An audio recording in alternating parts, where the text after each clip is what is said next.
Halo sobat, selamat datang kembali di channel kami Dunia Berita dengan berita-berita terhangat, terupdate di hari ini. Jangan lupa like, komen, dan subscribe-nya. Mantap!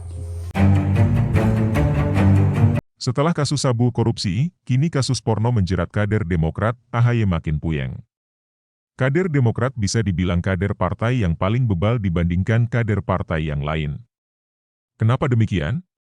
Sebagai contoh, partai tersebut membomingkan slogan, katakan tidak pada korupsi. Tapi apa yang dilakukan oleh kadernya? Malah korupsi berjamaah. Bahkan ada yang sampai meninggal saat masih berstatus sebagai napi koruptor saking banyaknya kader Demokrat yang korupsi, yakni Sutan Bato Egana. Si Sutan ini awalnya menjabat sebagai Ketua DPP Partai Demokrat. Ia disebut oleh KPK menerima gratifikasi terkait pembahasan APBNP di Kementerian ESDM. Kemudian ini yang lucu. Jelas-jelas Partai Demokrat itu ditinggalkan oleh pemilihnya lantaran kadernya banyak yang korupsi, dan AHY pengen jadi cawapres supaya bisa menyelamatkan partai dengan jalan mendapatkan kotail efek. Masih saja ada kadernya yang melakukan hal tercelah tersebut. Seperti yang dilakukan oleh ex-Bupati Penajem Pasar Utara, PPU, Abdul Ghafur Masud, malah menerima suap terkait pengadaan barang dan jasa serta perizinan di Kabupaten PPU tahun 2021 hingga 2022. Tidak pelak, ia pun diciduk KPK. Mirisnya, korupsi yang dilakukan oleh anak buah AHY itu juga melibatkan beberapa pejabat lain. Seperti PLT Sekda PPU Mulyadi, Kepala Dinas PU PPU Edi Hasmoro, Kepala Dinas Pendidikan PPU Jusman, dan ada juga Bendahara DPC Partai Demokrat Balikpapan Nur Afifah Balkis. Nur Afifah Balkis ini yang patut disayangkan. Pasalnya usianya masih muda banget, yakni 24 tahun. Masih lajang pula alias belum menikah, sudah harus meringkuk di ruang tahanan. Ia pun divonis 4 tahun 6 bulan penjara oleh Majelis Hakim Tipikor. Gak kebayang kalau Nur Afifah keluar dari penjara nanti. Apakah masih ada pria lajang yang mau sama dia atau tidak? Pasalnya kalau orang terutama perempuan sudah menyandang status sebagai ex-napi, namanya sudah jelek. Jadi fix, pada intinya ada dua kader Partai Demokrat yang diciduk KPK karena korupsi di PPU itu. Nah, belum selesai dengan kasus Abdul Ghafur Masud dan Nur Afifah Balkis, Gubernur Papua Lukas NMB yang berulah.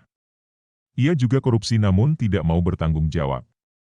Supaya tidak diciduk KPK, Ketua DPD Partai Demokrat Papua yang baru saja dicopot tersebut mengerahkan massa untuk berjaga di rumahnya. Hingga KPK terpaksa menunda penangkapan. Baru pada 10 Januari 2020 lalu Lukas berhasil ditangkap. Setelah massa yang berjaga di rumahnya semakin berkurang. Celakanya, bertepatan dengan hari penangkapan Lukas, ada juga kader Partai Demokrat lain yang juga ditangkap. Dia adalah Wakil Ketua DPRD Solok Laki Effendi. Si laki ini diketahui merupakan pemakai narkoba jenis sabu. Memang kalau diperhatikan orang di dunia ini agak unik. Ada yang berjuang mati-matian supaya terpilih menjadi gubernur dan bercita-cita membangun daerahnya, tidak terpilih. Ada yang sudah jadi gubernur malah dia sia-siakan jabatannya dengan memperkaya diri sendiri. Ada yang berusaha berkali-kali supaya terpilih sebagai anggota DPRD, gagal. Namun ada juga orang yang sudah jadi wakil ketua DPRD malah menyia-nyiakan jabatannya itu dengan mengonsumsi narkoba. Semakin unik lagi ketika kedua orang yang menyia-nyiakan jabatan itu adalah kader Partai Demokrat. Belum selesai dengan kasus korupsi dan sabu, sekarang ada lagi kader Demokrat yang bikin malu. Jadi baru-baru ini video porno Ketua DPRD PPU Syahruddin M. Nur menjadi bahan perbincangan warganet.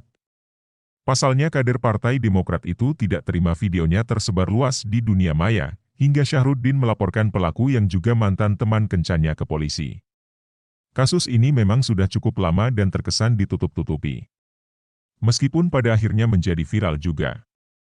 Video tidak pantas tersebut mulai tersebar pada Juni 2022 silam. Di bulan yang sama Syahruddin melaporkan pelaku yang juga mahasiswi itu ke polisi. Baru pada September 2022 pelaku ditangkap.